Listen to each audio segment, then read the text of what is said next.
Hello, everybody. Welcome to week 15. We made it through the course last week.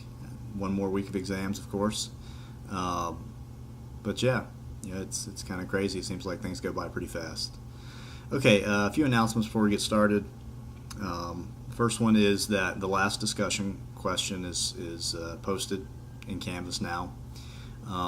It's more of like a sort of informal survey of the course and what you thought about it, what your takeaways were there things that you wish we had covered that we didn't cover. Um, I'm not requiring you guys to respond to your group members on this unless you want to. If you want to, that's great. Um, but yeah, so that'll be our last one. Same procedure. You'll have until Saturday to complete it. Our last quiz is going to be available on Canvas this Friday. Um, Same deal. It's an online, just like our other quizzes. You can use your notes. You can use the readings, um, and it covers essentially everything we've covered since the last quiz, quiz three. Final announcement is that final papers, your final assignment, are due April 27th, which is next Monday, by 5 p.m. And please email them to me. Email them to my address if you can, rather than to the Canvas, posting them through Canvas mail. So send me an email with those papers. Okay, so I thought with our last video we could just kind of, we could kind of, think back to the themes, that we've sort of encountered throughout the course, and some of the major things, and sort of try to tie some of these things together. So the first one goes back to the very first thing I said, which was Langston Hughes' poem, about America, and "Let America be America again, the land that never was," right? And could even tie into this idea of America as this the beacon on the hill, right? It's this idea of American government, American politics as an ideology, as an ideal to strive for.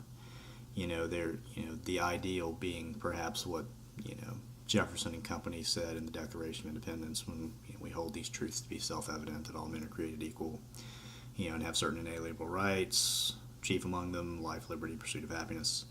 That ideology, right? That's what we're talking about. When we're talking about the American political experiment, it's sometimes called, right?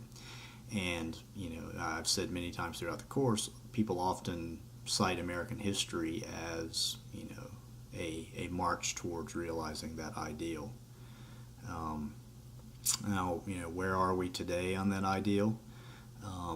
I certainly think we've made progress in some areas. I mean, you consider same-sex marriage, extending marriage rights um, to same-sex couples certainly seems like a step in the right direction.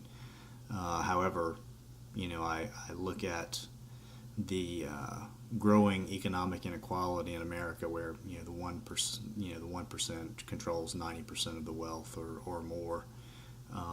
There's this huge income gap that's only widening in our society, and even though it may be the case that there are equal rights that are given, which is when we're talking about equality, that's what we're talking about, is equal rights. I'm concerned that there is unequal political influence, especially when you have this top 1% and the multinational corporations and everything, possessing such a huge amount of wealth, especially with the Citizens United ruling that has essentially allowed these wealthy individuals and wealthy corporations through sort of backdoor channels to pour their money into whatever political cause they think will probably benefit them the most, which gives them unequal political voice, right? Which is something we'll talk about a little bit later.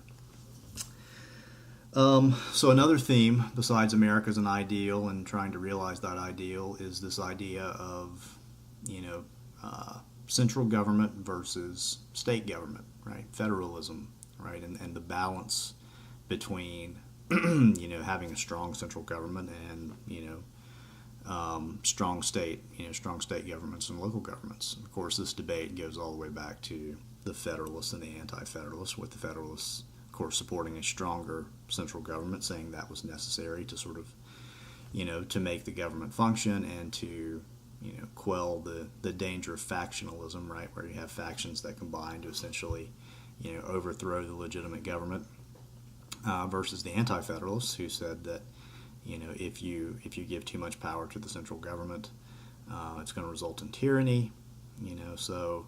Then you have, of course, the anti-federalists, their papers and concerns led to the creation of the Bill of Rights and the adoption of the Bill of Rights, which, the 10th Amendment set, sort of tried to set the limits on this question of federalism, saying that any power that's not expressly given to the national government resides with the states. But, as we see, it's a question of interpretation, right? So a lot of this question falls to the Supreme Court, and oftentimes it depends upon who's on the bench, whether they support stronger central government or stronger state government. So another major sort of theme running through American political thought is shared sovereignty, you could call it. Yeah, and another thing, perhaps the last major theme that I will discuss, and something I think that I've discussed throughout the course, is this notion that these major political ideas that shape American politics, haven't happened and don't happen in a vacuum, right? You think about the American Revolution, and all the political thinkers that were played such a key role during that time. Well, that was during the Age of Enlightenment. Right? I mean, that was a major intellectual movement that was happening where, Newton comes up with, his, mechanical explanation of the universe, and this notion that, everything's governed by laws, including politics, right? And that's where, when you have Jefferson come along saying, we hold these truths to be self-evident, he's essentially saying that these are natural laws, right? And that goes along with the line of thinking that was happening during the Enlightenment, right?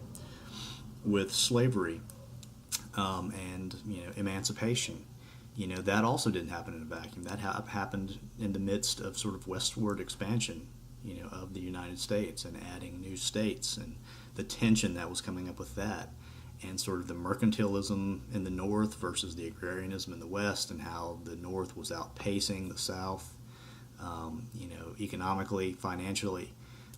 So there are all these tensions that were going on, and then once the westward expansion started really taking hold and new states started being admitted, the issue of slavery really came to a head, and it had to be addressed, right? And then, of course, after that we had the Industrial Revolution, which led to great gains. It led to mass immigration was happening at the same time. So we have the Industrial Revolution, we have people coming in. Which of course led to progress, and it also led to sort of the businessmen really taking advantage of these immigrants and these workers who were coming in, which is what created the progressive movement, right? And that was a response. So it's like a pendulum. It kind of swings back and forth depending upon what happens. And the progressive movement came along and said, okay, working conditions are terrible.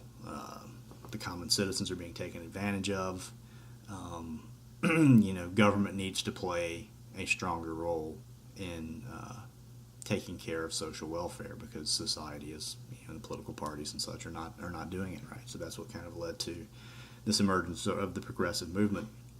And then, of course, we had World War I and World War II, which radically shifted our foreign policy, right? And it has played a large part in shaping our foreign policy to this day. Which essentially made us as whether we like it or not, the world's police, right? They were the great power in the world, and we can't simply we can't stay to ourselves. We can't stay to the Western Hemisphere. We're globally engaged. And then, of course, the Cold War, which happened afterwards, which led to sort of this increase in the security state, and so then, and closing in on the sort of this idea of privacy, And then, of course, 9/11 happens, and with the Patriot Act, that whole issue of privacy and this notion of Ben Franklin, talking about, he famously said that the individual who is willing to give up liberty for security deserves neither, right? So that's kind of the route we've been going down, since the advent of the Cold War, and with 9/11. Another interesting thing to note, and this isn't really a political thought issue, but this is something that's certainly happened throughout American political history, is that whenever there's been a major conflict, power has been continually consolidated within the central government, right? So Civil War breaks out. Lincoln suspends habeas corpus and really starts to clinch in on that national power. World War One, Wilson starts to consolidate power. During World War II, FDR really, kicks off the progressive movement, sort of cements it, institutionalizes it with the New Deal, and really, with his new notion of four freedoms, right? Versus the sort of, freedom of expression. He said things like freedom from, right? Freedom from want, freedom from fear, right? Which goes to the point that the guy was making about rights versus entitlements.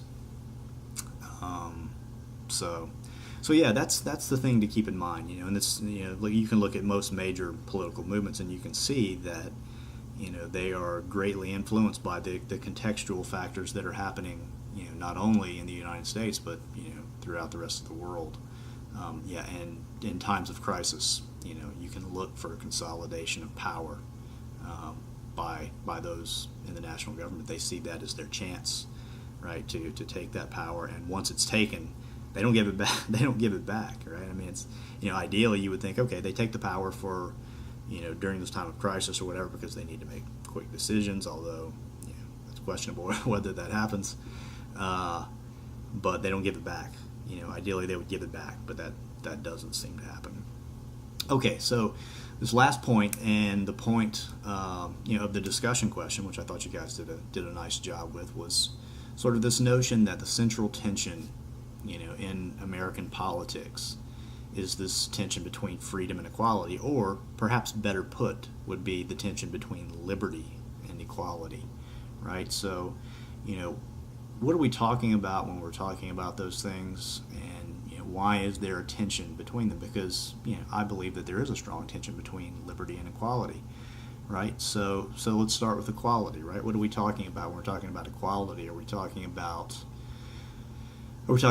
everybody having the same material goods? Are we talking about everybody having equal intellectual capacities, equal, prowess in certain way? We all know that's not true, right? We all know that we have, different gifts.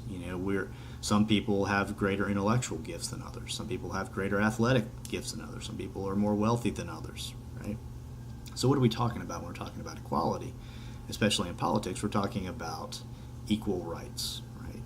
We're talking about people, having the same citizenship rights and the same the same rights that, are laid out in the Constitution and the Bill of Rights that Jefferson mentioned in the Declaration of Independence.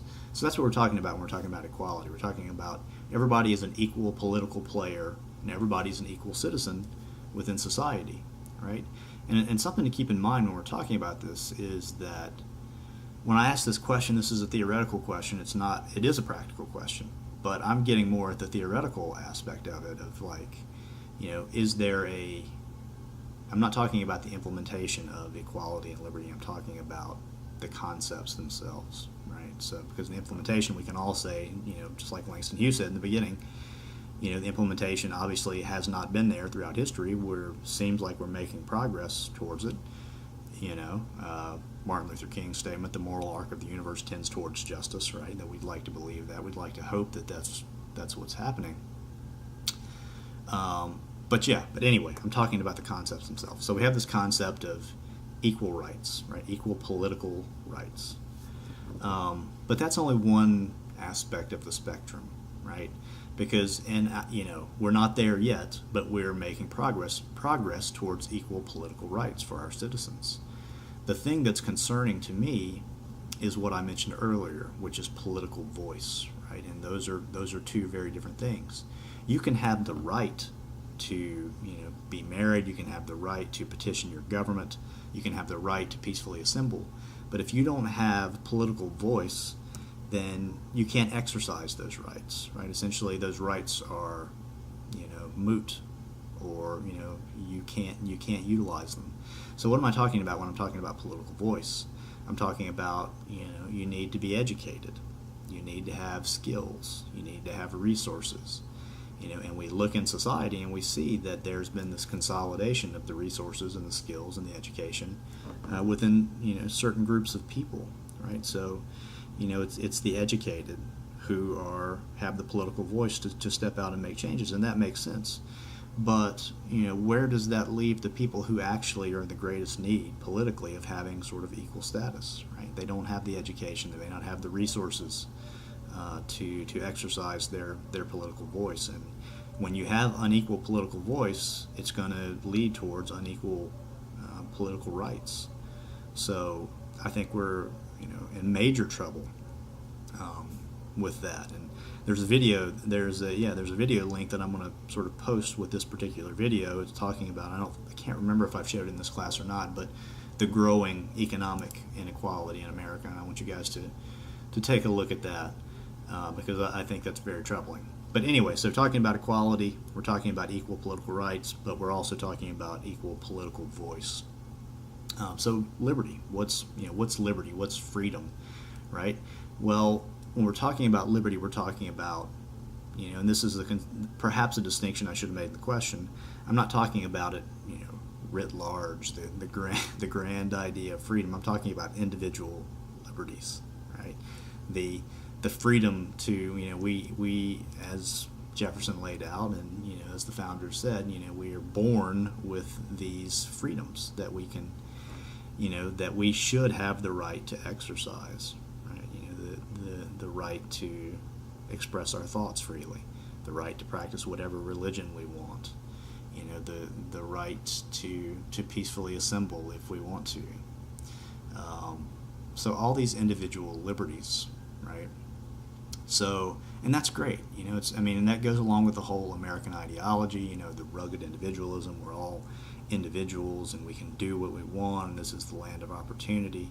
And that's great, but my concern is that American culture has swung too far towards the individual liberty perspective and has sort of left behind this notion of equality, right? Because if we're just interested in pursuing our own individual liberty and our own individual rights, then we may do that to the exclusion of others, right? And the important thing to remember about a right, and we didn't talk about this too much, but rights have corresponding duties, right? And that's the key aspect to consider when you're thinking about liberties, right? So, I have the right to free speech, even though that right is not, it has exceptions, right? So I can't go into a movie theater and scream fire, right? Or I can't incite violence. So there are checks on free speech, but with that right comes the corresponding duty to respect other people's free speech, right? And that's something that can get lost. So my point was that individual liberty is great, and it is a driving force, and it should be a driving force. It has to be sort of one of the fundamental principles. But if we go too far towards individual liberty, I think we start to skew the balance of equality in favor of our own individual ambitions and gains. So it's important to remember that rights have duties that correspond with them. It's also important to remember, I think, that when Jefferson made his statement, we hold these truths to be self-evident that all men are created equal, right? Equal comes before free, right? He talks about equal in the case of certain rights, life, liberty, and the pursuit of happiness, right? So he also could have said, we hold these truths to be self-evident that all men are created free, but he didn't. So there's a distinction there. Let's see. Yeah, I guess the last thing to say, right, and the reason why individual liberty is so important is that, and one of the things that makes the United States, this possible dream utopia that Langston Hughes is talking about, that's referencing, right? That, John Winthrop is referencing, that, Reagan talked about, America is the beacon the rest of the world to look at. We have the individual liberty to push for our equality, right? And we've seen this with, looking at Martin Luther King, looking at both Du Bois, right? And their struggles, because just as King said, in his letter, he said, it's never been the case in history that the oppressor freely gives rights to the oppressed. If the oppressed want them, the oppressed have to take action to do that, right? And fortunately for us, we live in a society that is based upon the fundamental doctrine that people have the legitimate right to do that. And that's what makes our country great, in my opinion. So bottom line is, if you're not happy about something, you feel that your rights are being trampled on, you feel like you don't have equal rights, you still have the right to step up by law and by doctrine. You have the right to step up and take action, and you have an obligation to do so. That's what JFK was talking about when he said, ask not what your country can do for you, but what you can do for your country. Right? We have an obligation to do that. So anyway, it's been a great course. I've enjoyed it a lot. I hope you guys have as well. I could go on about this stuff, but I'll stop rambling. I know you guys are busy. You have finals coming up and papers to write and things like that. So good luck. If you have any needs, any questions, even when the class is over, if you need a recommendation letter, if you have questions about American politics or anything, I'm happy to talk to you about it. And have a great summer.